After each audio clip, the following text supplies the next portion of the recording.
Well, good morning, everyone. I remember, and I appreciate this is no joke on that introduction or anything, but I remember one time I was introduced by a guy. He said, well, now it's my pleasure. I've been asked to introduce one of the leading experts in the world on the historical evidence for Jesus' resurrection. Unfortunately, we couldn't get him here this morning, so we have Mike Licona. Well, we're going to talk about the New Testament and the foundation for the New Testament this morning. And so we're going to cover things that a lot of people ask at different times, and I'm going to give you some of the most current data on it. So we're going to talk about the New Testament, text, translation, and canon. So the text, here's what we're going to cover in the next few moments. Is the text that we have today essentially what was originally written? And second, why are there so many English translations? If the text that we have today is supposed to be so reliable, why so many English translations? And then finally, why do we have the books and letters in the New Testament, the 27 we have today? Why not some of these others? Why not the Gospel of Thomas? Why not the Gospel of Mary, the Gospel of Philip? Why is it that some were excluded and some accepted? So let's look at this. We'll jump right into this, and the first one, the basis of our biblical text, which are the manuscripts. Now, the New Testament that we have was originally written in Greek. Greek was the lingua franca of the first century, and the reason it, like English is today, the main world language, Greek was in the first century. What had brought that about was Alexander the Great in the 4th century, how he Hellenized the world. That doesn't mean that he brought a lot of bad stuff to the world and made the world hell. Hellene is the Greek word for Greek. So by Hellenizing the world, he was bringing a Greek culture to the world. And the Greek language became the major language of the world at that point, and Greek culture. That's the language in which the New Testament was written, in what we would call Koine, or common Greek. So what do we have in terms of manuscripts? Well, when I was in graduate school back in the 1980s, I remember the figure was approximately 5,300 manuscripts of the Greek New Testament. But that number has since grown quite a bit. So today, for the New Testament, as of September of last year, we have 5,838 Greek manuscripts of the New Testament. In addition to that, we have more than 25,000 manuscripts in other languages, like Coptic, which was an Egyptian language, Syriac, Latin, Ethiopic, all these different languages, because they were translated into other languages, ancient languages. And then we have the early church fathers that are either quoting or alluding to the New Testament. We have more than 1 million quotations of the New Testament found in the early church fathers. That's pretty amazing. Almost the entire New Testament is quoted by them. So if we had no manuscripts, no Greek manuscripts, no ancient manuscripts of the New Testament in any other language, we would, just from the quotations and allusions of the early church fathers of the New Testament, we could reproduce almost the entire New Testament. Now, manuscripts differ in their size, how much of the New Testament they contain. This is a photograph of P52, the John Rylands papyri. This is a fragment from the Gospel of John, and as of right now, it is the oldest known manuscript of the New Testament. There's some others that are being examined at the present that are possible they could be older, and hopefully we will find out about those in the near future. But for right now, P52 is the oldest known Greek manuscript, and it dates somewhere from the very end of the 1st century to about the year 150. So if it's from the Gospel of John, so if John was written, as most scholars believe, between the years 90 and 95, some believe earlier, but 90 to 95, let's say, if this manuscript is dated from, let's say, 100, to 150, then that means that this manuscript was written somewhere between 10, or if John was 95, then it would be, say, within 5 to 60 years after the original. That's just amazing. By the way, the real size of this manuscript that you're looking at is about the size of a credit card. So they do, like I said, vary in size, how much text they contain. But it's interesting to note that the average size of each Greek manuscript is 459 pages.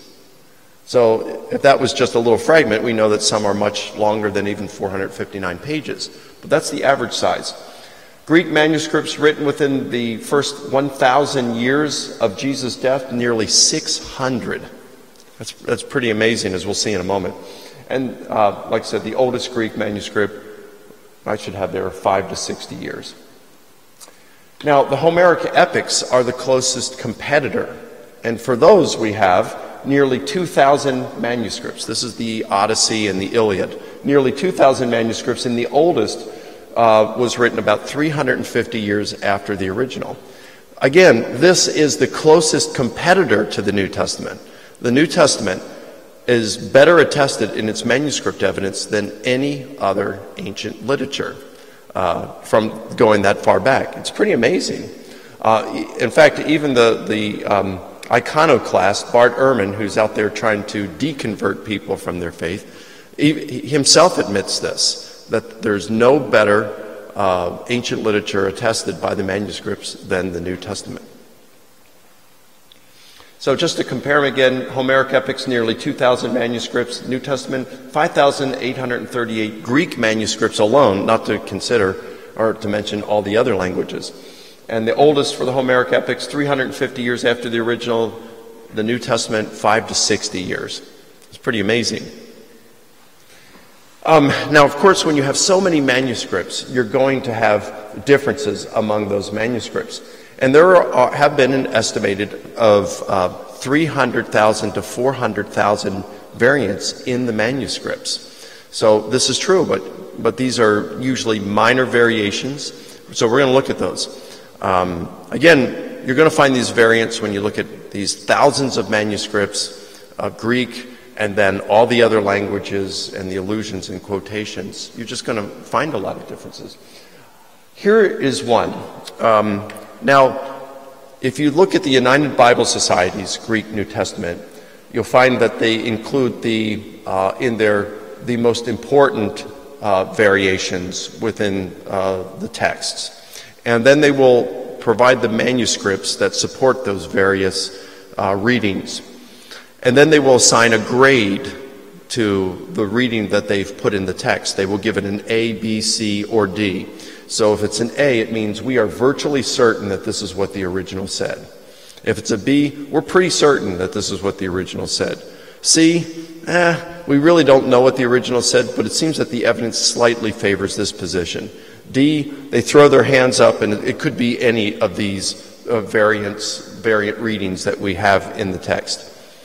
Now, what I have up here with 1 John 1:4 has been given a D rating in the UBS Greek New Testament. And here's how it is. And you might want to, if you have your Bibles, you may want to just look at what your English translation says out of curiosity.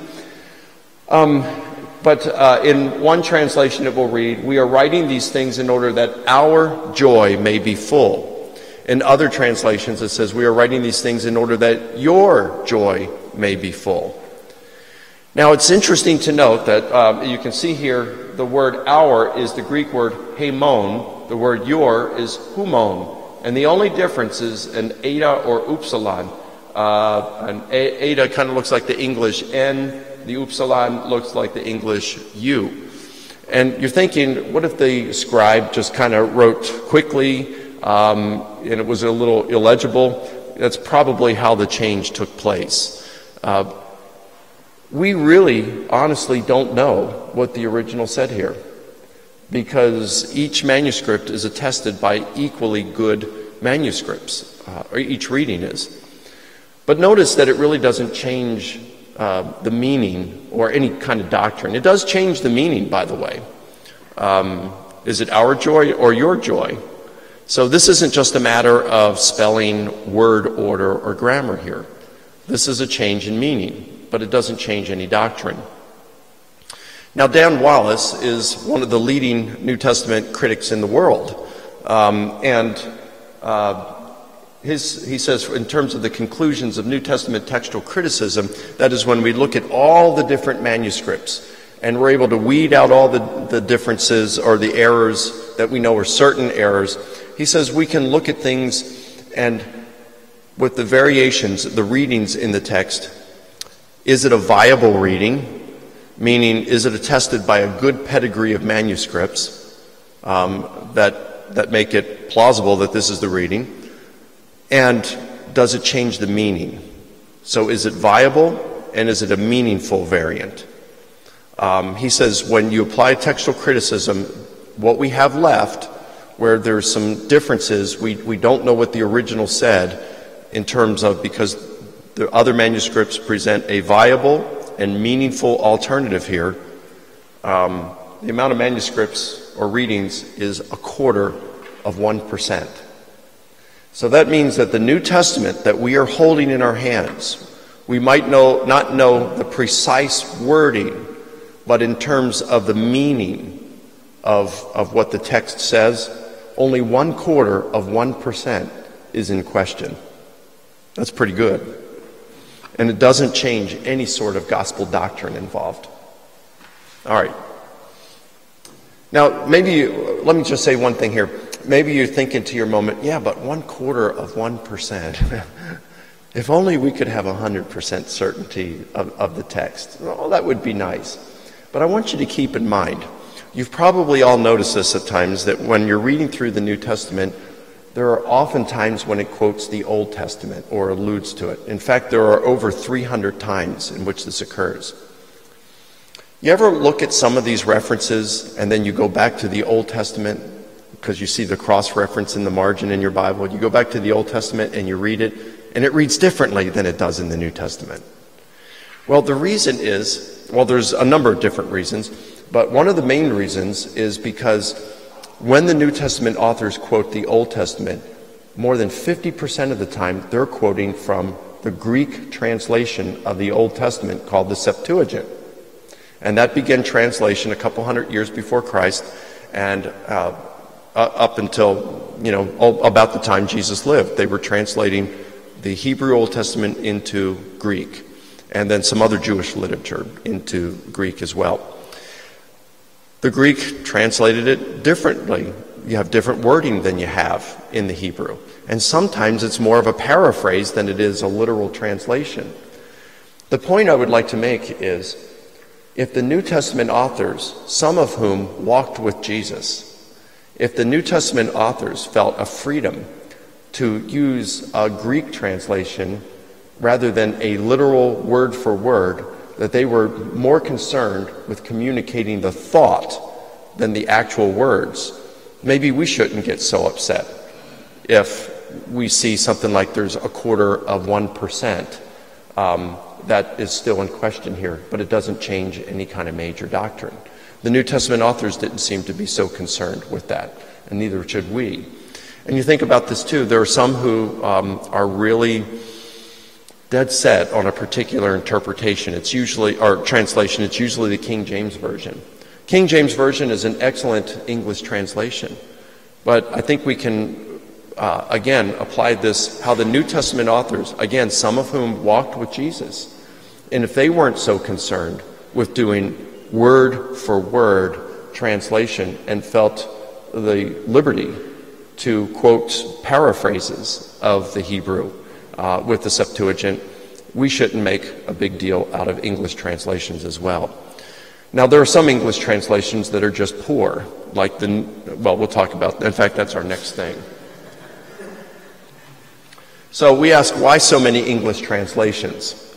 There are the King James Version, New King James Version, New American Standard Bible, New International Version, New Living Translation, the hardcore Southern Baptist translation, or that's the Holman Christian Standard Bible, actually. There's the New English Translation, English Standard Version, Revised Standard Version, New Revised Standard Version, Amplified Bible, the Voice, the Message, the New Jerusalem Bible, the New World Translation, just to name a few. So why are there so many? And the reason there are so many is the purpose behind the translation. There are different purposes. So for example, there are literal translations.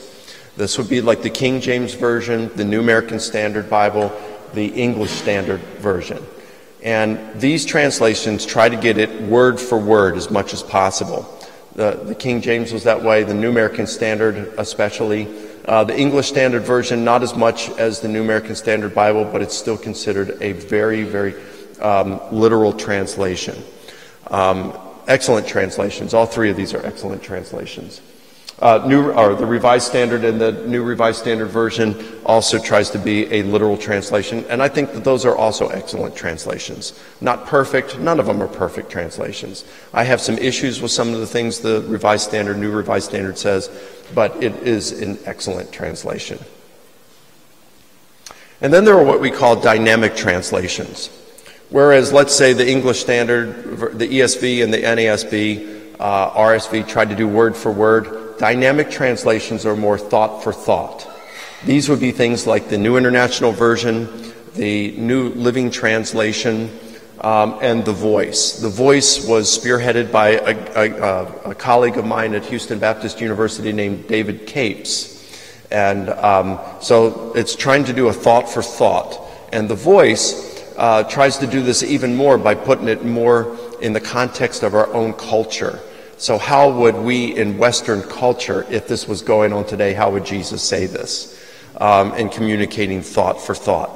So these kinds of translations can be really good, and many people prefer these over the literal translations. And sometimes they can communicate the thought more accurately than what we read in the literal translations. Then you have what are called optimal equivalent translations. These are like hybrids between literal and dynamic translations. So they try, I think it's based on a literal, you have a literal model, but then there are many occasions when the translators think that a thought for thought or dynamic translation is going to be superior, so they incorporate that instead. This would be like the Holman Christian Standard Bible and the New English Translation. To be honest with you, no, I don't read Hebrew. I do read Greek. So usually when I'm reading the New Testament, I try not to use an English translation. I try to just read it in Greek. And that keeps me sharp in it. But I can't read it as well as English. But my favorite English translations right now tend to be these optimal equivalent. And I think I like them most for the translation notes at the bottom. The New English Translation is unsurpassed in this. They just have phenomenal translation notes. But I also like the Holman Christian Standard Bible notes because they just put little things in here. This is what this reading is in question, or sometimes with the Old Testament, here's a gap that we have that we really don't have any Old Testament manuscripts to say what this says, and so the text has been amended. We're taking a guess at what it said. There are only a few like that, and they're very, very small. And, so it's kind of like fill in the blank, and we can get a really, virtual understanding of what it said anyway. But what I really like about it is they point these things out. So you can see these. It's pretty cool. There are also paraphrases, like the Message is the most popular one today. And then you have, like when I was growing up as a teenager in the 70s, we had the Living Bible. It was this green Bible, had a green padded cover on it, and that was very popular back then. Paraphrases are far more loose translations than, let's say, well, it's not even considered a translation, but it's far more loose in how it presents the text than, say, the dynamic translation. You are getting the thought behind it, but it's not necessarily thought for thought. It's just the general thought. I think paraphrases are good. I'd say if you really want to be engaged in serious Bible study, then they really don't have any part for serious Bible study. But if you're just going to, read devotionally, or you're just sitting down for a casual reading, I think the paraphrases are good. But if you want to have serious Bible study, you probably need to look at some of these other kinds of translations. And you know, it's really neat. I'll give a nice little plug for my colleague Greg Manette here, who works for Logos Bible Software. I have Logos Bible Software. I have a couple different software. I've got Accordance, I've got BibleWorks, I love them all. But with these kinds of Bible software packages, and Greg will tell you more about it later, you can get all these English translations and compare them, and all kinds of comparisons to see where they differ from one another. And it's really neat to be able to use Bible software. I resisted it for a few years, and then it's like I broke down and I got some Bible software, and I just love it. I can't even imagine studying the Bible without it right now. It just does so much for one's ability to study it. So paraphrases are good, but I wouldn't use it for serious Bible study. And then finally, you've got the New World Translation, which is used by the Jehovah's Witnesses, and the objective behind that is to deceive the naive. It is really a poor English translation. I mean, it's the one that I think we can confidently say is just a lousy translation. It used to be that the Jehovah's Witnesses, the Watchtower out of Brooklyn, New York, would say who were involved in translating. Now they don't even tell you who the translators are. When they did reveal them, it's like these guys really didn't have much training at all in the original languages, maybe a year. And, you know, those of us who have taken Greek or Hebrew or both know that, you know, 1 year can give you, you know, enough knowledge where you can read through some things. But I don't know that you'd be good enough for a professional translator. It gives you enough to be dangerous. You get another year under your belt, you know, you can do some serious stuff. But it's really a horrible translation. And what's interesting, when the Jehovah's Witnesses come to your door, you know, I've had them say, well, the New World Translation, scholars agree that it is the most accurate English translation available today. And so I like to say to them, really, who? And they just look at you like deer caught in a headlight. And you know what that's like down here in Alabama, right? So they just look at you like that. So, well, can you name me any scholars? Can you name me just one who says that? And I haven't heard them name the first scholar yet. I said, look, I'm a member of the Evangelical Philosophical Society, which is partners with the Theological Society, the Institute for Biblical Research, the Society of Biblical Literature. You know, I read academic stuff. I got a PhD in New Testament studies. And I'll be honest with you, I've never heard the first scholar say that the New World Translation is the most accurate. And in fact, we all kind of laugh at it because it is so poor a translation. And I would just encourage you to learn Greek. Take 2 years of Greek and you'll be able to see for yourself. In fact, I was in Tennessee, I think it was last weekend, and I was visiting, before speaking that evening, I was visiting with my daughter and son-in-law, and a JW and her daughter came to the door. And we got talking about this thing. I said, just study Greek yourself for 2 years. Give yourself 2 years of Greek. She said, well, that would be fine. I said, if you do it, you will see how poor the New World Translation is. And I don't think you'll remain a Jehovah's Witness. So, I mean, it's really a bad translation. So other than that, I think most of these others you'd be fine with. But it's always good to use a couple of different translations. And I probably should mention the Amplified Bible too. The Amplified Bible is a fairly good translation. That's a good one to have in Bible study if you only know English. And sometimes the English word that we have, there could be different Greek words for, like, you've all heard the word love, that there's 3 different Greek words. There's actually 4, but we don't find the 4th in the New Testament. But there's only one English word, love. You know, there's different Greek words for to see or to hear, and they can mean different things. So sometimes the Amplified Bible will have brackets, and they'll put, you know, some additional meanings of what this particular word means. The Amplified Bible isn't perfect either. There's some poor texts that have been translated, poor translations of text in that as well. So there's no perfect translation. That's why it's good to have a couple of different ones. So that leads us then to our third and final topic in this lecture, and that is, how did the New Testament become compiled into a single volume? And this is something, you know, there's differences of opinion on this. I remember what I learned back in grad school back in the 80s was I have a different opinion now than back then. It just seemed like it was a cut and dry thing the way I was taught back then. And now I have to admit it's a little muddier of a process. It's fuzzier than what I originally thought it was. And it's something that, to be honest with you, I'm not entirely comfortable with. But we have what we have, and I think we can still have good confidence in it. And it's good to understand how the process came along. Different from, let's say, the Quran within Islam, we don't have a book that just dropped out of the sky. It came to be recognized in different ways.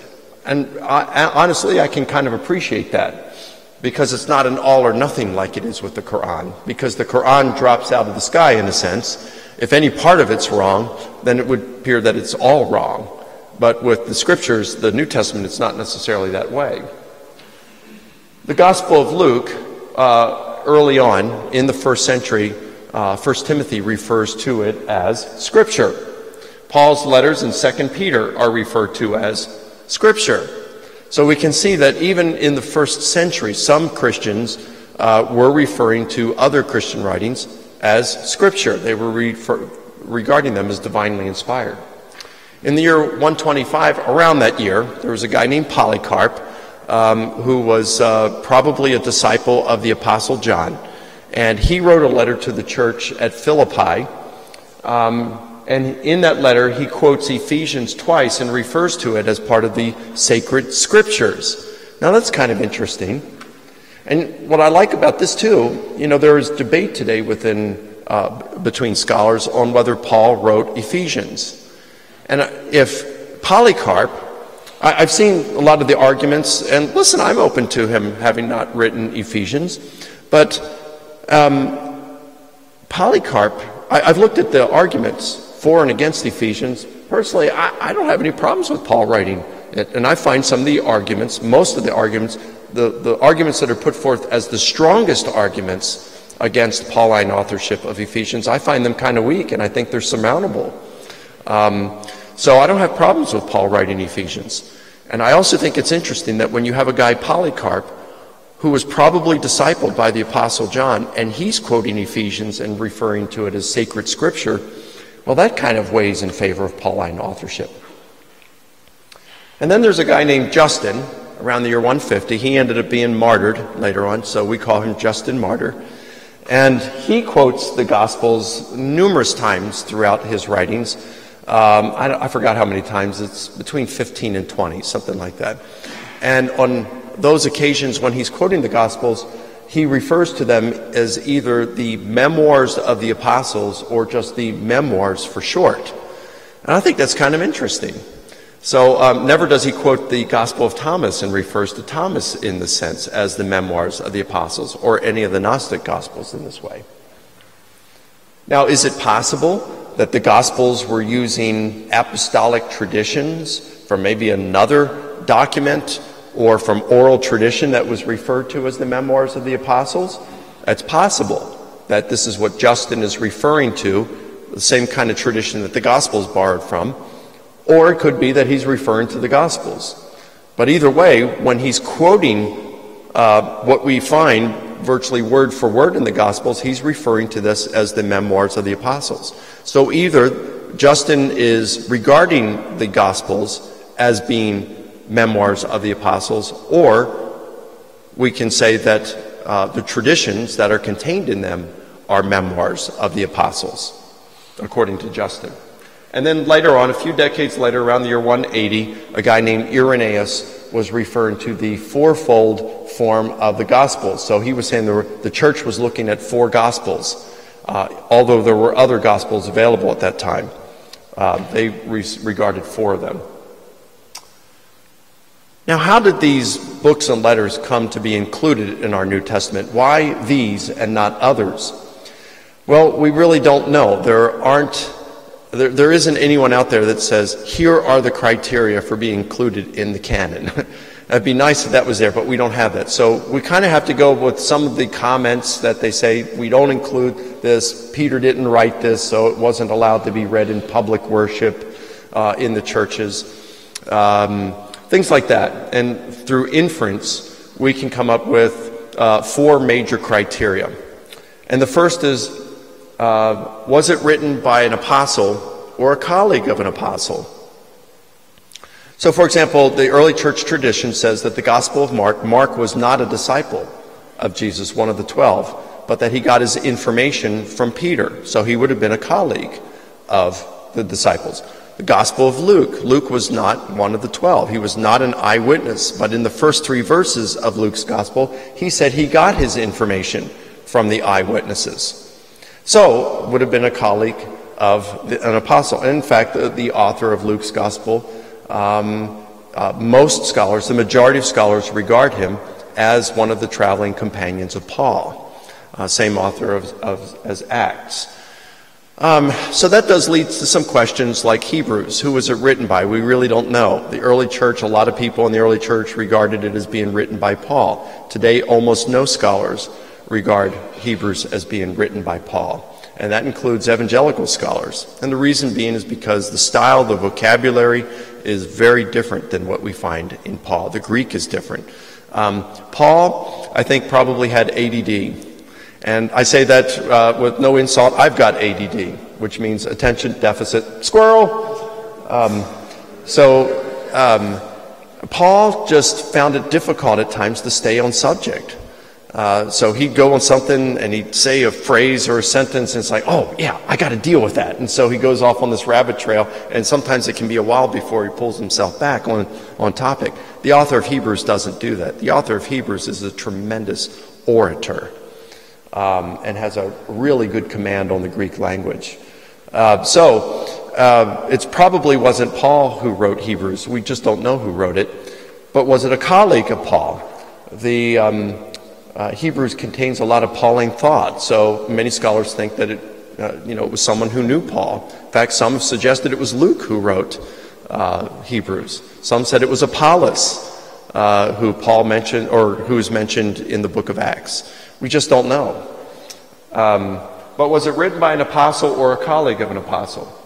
Another apparent criteria would be, does it contain orthodox teaching? Kind of arguing in a circle, right? Who determines what's orthodox? Well, you might start off with some things like, maybe they started off and they said, well, we know the 4 Gospels were written by, Matthew, Mark, Luke, John. Maybe they started off that way. And they said, this is orthodox, or we know Paul is orthodox in what he was teaching. The apostles certified that he was teaching what they were teaching. So they have this foundation, let's say, of some literature that they know was apostolic.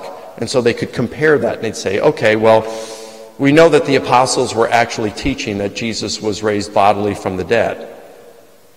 Well, we got the Gospel of Thomas over here who defines resurrection as disembodiment and enlightenment. Well, that's not orthodox teaching. And so that was, it wouldn't qualify as being orthodox. A third criterion would be, is it relevant? Was it relevant to the early church? If it wasn't relevant, it seems to passed out of circulation and just kind of vanished. And then, did it have widespread and long-standing usage? If it had been in the church for centuries, then, it had survived the test of time. So these would be some of the criteria that we think they may have used. Now, does that mean that these criteria are divinely inspired? No. Should there have been some others? I don't know. That's just kind of what appeared what they used. But that does leave open some questions. What about when it comes to relevant? And we know that some of Paul's letters are missing. Paul wrote 3 or 4 letters to the church at Corinth. We only have 2. In one of Paul's prison epistles, he mentions the letter that he wrote to the church of Laodicea. Do we have it? Well, we don't have any letter that's addressed to the church of Laodicea. There's some different theories. Some think that the Ephesians was a circular letter that was passed to many different churches, or it was a generic letter, and that on one of those, Paul wrote to the church at Ephesus, but he could have put to the church at Laodicea and sent the same letter to the Laodicea church. We don't know. But we could be missing a letter to the church at Laodicea. We are certainly missing 1, if not 2 letters to the church at Corinth. So, let's say some archaeologists are digging around and they find an ancient manuscript in Greek And it's Paul's letter to the church at Laodicea. And we check it grammatically, linguistically, and we determine, hey, this is definitely Pauline. Well, it doesn't have widespread, long-standing usage, so it wouldn't meet that criteria. But what if it had something relevant in it for today's church? For example, what if Paul said in there, now I hear that some of you had received a copy of my letter that I wrote to the church at Rome, and you were experiencing a lot of anxiety and confusion over what I was saying about predestination and election, and I'd like to clarify that for you in this letter. Are we saying that wouldn't be, of course that would be relevant to the church today. Are we saying that we should not consider that for inclusion in the New Testament canon? I think that would introduce some real interesting discussions, wouldn't it? We'd have to be open to discussing it, of course. So I think that would be real interesting. So we do have some questions that would be like that. Do I think we're going to find such a letter? Probably not. But if we did, we'd have to have some discussions on that, wouldn't we? So, what's interesting over the centuries, we see how the church did engage in discussions and debates on what to include in the New Testament. So, for example, you've got Christian literature that was considered authoritative and was to be read in the churches. Eusebius is the first church historian, and around the years somewhere between 320 and 330, he wrote that the church recognized 22 books and letters for inclusion in the canon, what we call the New Testament today.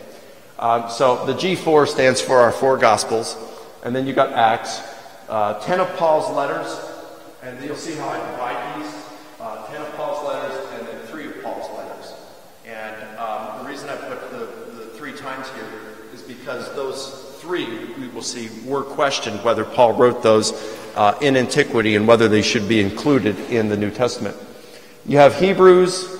Well, we got some things. I think it's on the computer here that's doing it.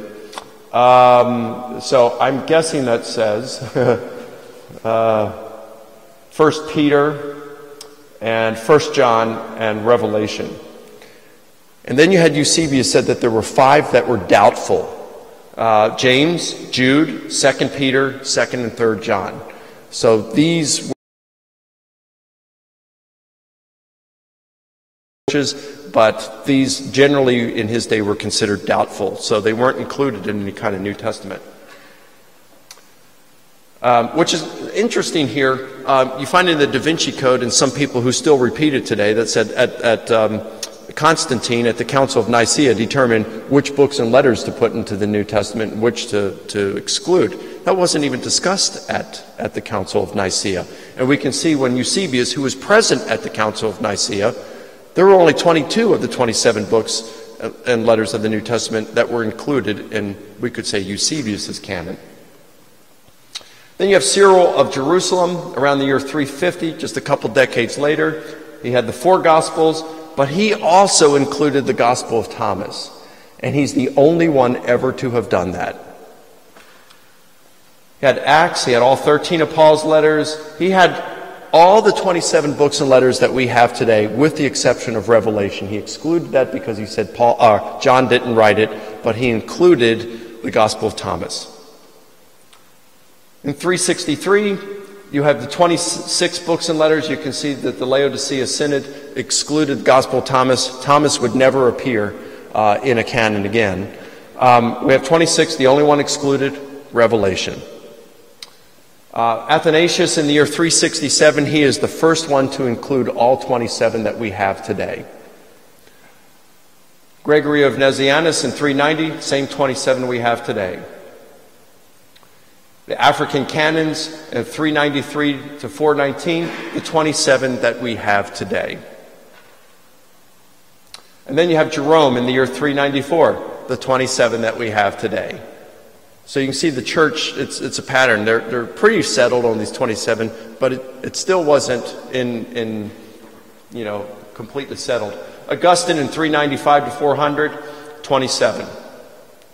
Then you had the Carthage Synod of 397. They said, well, upon more thought, we think Revelation doesn't belong in there. So they approved the 26, but they took Revelation out. In 419, they met together again, and they said, well, we've given it some more thought. We think we're going to include it. So you can see this wasn't something that they took lightly. They debated it, and they debated it for centuries.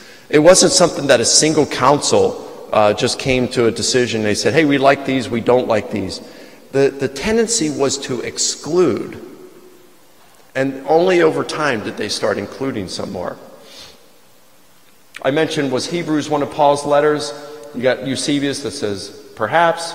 Cyril, Athanasius, Gregory, yes. The African canons, nope. Jerome, Augustine, Laodicea Synod, yep. Carthage Synod, both times, nope. He didn't write it. But they still included it because they thought it was authoritative. In fact, Origen, around the year 225, said, who wrote the letter of Hebrews? In truth, God knows. And we still don't know today. We just don't know. Final slide here. This is, in a nutshell, how it all kind of pans out. You've got the bullseye. You've got all four Gospels. You've got Acts. You've got 10 of Paul's letters. 1 John and 1 Peter, these were never disputed. They were always included. And then the first circle out there, we've got 3 of Paul's letters, and those would be 1st, 2nd Timothy, and Titus. They're called the pastoral letters. They were questioned at times. You have 2nd and 3rd John, Revelation, 2nd Peter, Jude, Hebrews, and James. They were questioned. And they were questioned for quite some time, amongst individuals. I talked more, some individuals and some synods, some councils.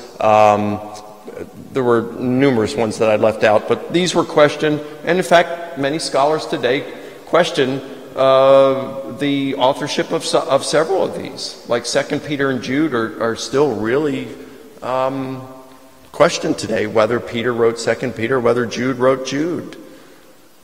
The outside circle, you've got 1 Clement, Barnabas, Ignatius' letters, the Gospel of Thomas, Polycarp's letter to the church at Philippi, the shepherd of Hermas, the Didache. These were not included, okay? These were generally not included. But these were considered to be they contained a lot of good history for the early church. 1 Clement was probably written by a disciple of Peter. Polycarp, again, probably a disciple of John. The Didache contains some information on how to administer the Eucharist, how to baptize people, that probably goes back to the 1st century on how the church was doing. So this does contain some valuable historical information for us, but they just were never included in the canon. They weren't considered authoritative. And then on the outside, you've got the Gospel of Peter, the Gospel of Hebrews, the Acts of Paul, Gospel of Philip, Gospel according to the Egyptians, Gospel of Mary. These were never included. In fact, for the most part, even the Gnostics and those on the outside of Orthodoxy never included it in their canons either. It would appear that most of them didn't ever believe that the people attributed to them actually wrote those. So you can see that the process of canonization was a little bit muddy. But we can see that it was not a careless process. Now, we can have a more simplistic view and approach this and say, well, God put in there what he wanted it to be in there. And, I do think that's in there what probably needs to be in there. And maybe God did direct a canonicity process. We can't know for sure, can we? I mean, God doesn't tell us anywhere that he directed the canon process. So there's kind of 2 approaches you can look at this. You can take more of a presuppositionalist approach that says, this is what God wanted, and this is what we have. We don't have to care about any kind of arguments on how they got there. We have the Word of God, period. And if you want to take that approach, that's fine. I like more of an evidential approach that says, how did these things actually come to be accepted? And let's just look at what we've got, and that's what we've got. And, we can look at these things historically. I do believe that these are all divinely inspired. I can't really explain that. But that's kind of how we came to have our canon. So that's what I have to say. And do you have any questions as we close this up?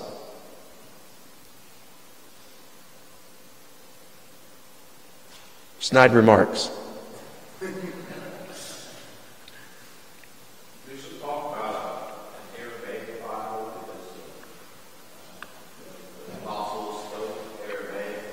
Yeah. out there. Is that translation Oh, no, I don't think so. We could talk a lot more about oral tradition, and boy, that would really get us off topic. Oral tradition, we could just, you're right. The apostles, Jesus, probably spoke primarily in Aramaic. We really don't know how much Greek they spoke. They probably did, I think they probably spoke some pretty good Greek. I don't see any reasons not to. Archaeological evidence has shown a synagogue in Jerusalem that had Greek on it, inviting people to come into it, and I think Greek could be, in fact, most of the ossuaries, these bone boxes, maybe Greg can address this more, that were discovered in Jerusalem, most of them have engravings in Greek.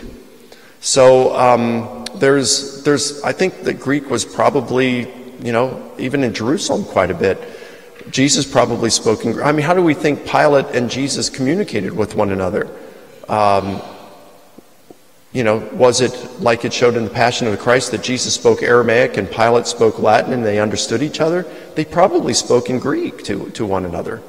So it might have been a broken Greek, but they probably did it that way. But Jesus probably primarily spoke and taught in Aramaic. We see even the New Testament authors translating his words in different ways. So, just like if I were going to translate German into something, I might translate it differently today than I will tomorrow. It's just different words that you're going to use. Does that kind of answer your question? There's a lot more we could say on that. And unfortunately, I think I've probably already gone over time, so I should shut down. Thanks a bunch.